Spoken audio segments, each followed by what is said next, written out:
અમદાવાદના વાડજમાં સ્મશાન ગૃહની કામગીરીમાં વિલંબ થઈ રહ્યો છે। વાડજના સ્મશાનના નવીનીકરણની કામગીરી વર્ષ 2021માં શરૂ કરવામાં આવી।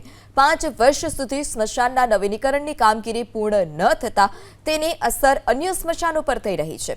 એલિસબ્રિજ વિસ્તારમાં આવેલા સ્મશાનના નવીનીકરણ માટે કોન્ટ્રાક્ટરને અપાયેલા વર્ક ઓર્ડર એએમસીએ રદ કરી નાખ્યો। વાડજ સ્મશાન અંદાજે 16 કરોડના ખર્ચે બનનારું રાજ્યનું સૌથી મોંઘું સ્મશાન છે, જેની કામગીરીમાં વિલંબ થતા એએમસી દ્વારા એલિસબ્રિજ સ્મશાન અંગે નિર્ણય કરવામાં આવ્યો।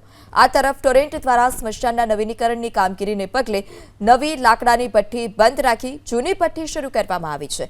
એલિસબ્રિજ સ્મશાનને સંપૂર્ણપણે નવા રંગરૂપમાં બનાવવા માટે સૂચના અપાઈ, જેમાં સીએનજી ભઠ્ઠી અને લાકડાની ભઠ્ઠીઓ સંખ્યા પ્રમાણે વધારવામાં આવશે તે પ્રકારનો નિર્ણય પણ કરવામાં આવ્યો હતો।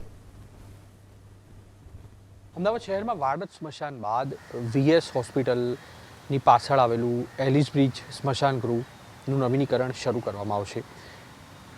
વાડજ સ્મશાનમાં અમદાવાદ મહાનગરપાલિકાને કોન્ટ્રાક્ટર તરફથી માઠો અનુભવ થયા બાદ પ્રથમ વખત અમદાવાદ શહેરનું કોઈ સ્મશાન પીપીપી ધોરણે આપવા માટે અમદાવાદ મહાનગરપાલિકા તરફથી નિર્ણય કરવામાં આવ્યો છે અને તેની કામગીરી કોર્પોરેશન તરફથી સોંપી દેવામાં આવી છે। દ્રશ્યો આપણે બતાવી રહ્યા છીએ જે સ્મશાનમાં અંદર આવવાનો જે વિસ્તાર છે તેને અત્યારે કામગીરી શરૂ થનાર છે અને તેના માટે થઈને અહીંયા આગળ બેરિકેટિંગ કરવામાં આવ્યું છે।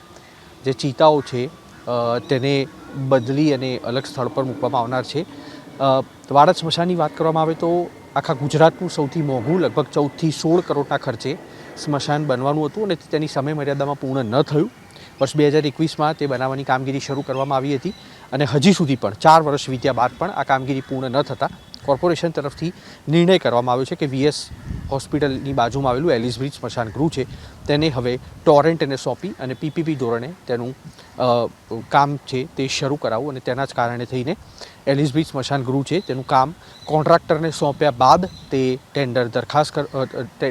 ટેન્ડરને રદ કરવામાં આવ્યું અને હવે ટોરેન્ટને અમદાવાદ મહાનગરપાલિકા તરફથી આ કામગીરી સોંપવામાં આવી છે। શહેરમાં આવેલા જેટલા પણ સ્મશાનો છે તે પૈકીનું પહેલું એવું સ્મશાન હશે કે જે હવે પીપીપી ધોરણે યુઝ કરવામાં આવશે, ઉપયોગમાં લેવામાં આવશે અને તેની પાછળ કારણ છે વાડજ સ્મશાન અને તેનો કોન્ટ્રાક્ટર, કારણ કે સમય મર્યાદામાં કામગીરી પૂર્ણ ન થઈ, જેના કારણે થઈને કોર્પોરેશન તરફથી તે નિર્ણય કરવામાં આવ્યો કે હવે કોઈ પણ કોન્ટ્રાક્ટરને કામ ન સોંપીને એલિસબ્રિજ ટાઉન હોલનું કામ જે ટોરેન્ટ દ્વારા કરવામાં આવી રહ્યું છે તે જ પ્રકારે એલિસબ્રિજ સ્મશાન ગૃહ છે તેનું કામ પણ ટોરેન્ટ કંપનીને સોંપવામાં આવે।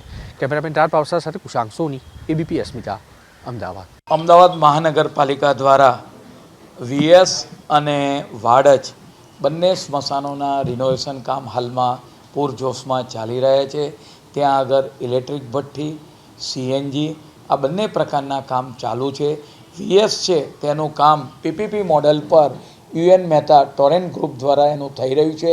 વાડજ જે સ્મશાન છે અંતિમ તબક્કામાં છે અને સિલજની અંદર ઉત્તર પશ્ચિમ ઝોનની અંદર સિલજનું કામ પણ લગભગ 90% જેટલું સ્મશાનનું કામ પૂરું થયું છે। તદુપરાંત કલેક્ટર શ્રી દ્વારા જે નવો એરિયા ડેવલપ થયો તેની અંદરના 4 સ્મશાનો એ કોર્પોરેશનને સોંપવામાં આવ્યા છે। તેની અંદર પણ રિનોવેશનની કામગીરી આવનાર સમયગાળા દરમિયાન કરવામાં આવશે। જ્યાં જ્યાં અમારા સ્મશાનો આવેલા છે ત્યાં આગળ આજુબાજુના એરિયામાં આવેલા કોર્પોરેશન સંચાલિત તમામ જે હોલ છે એ પ્રાર્થના સભા માટે એની માહિતી પબ્લિસિટી ડિપાર્ટમેન્ટ દ્વારા ટૂંક સમયમાં મૂકવામાં આવશે।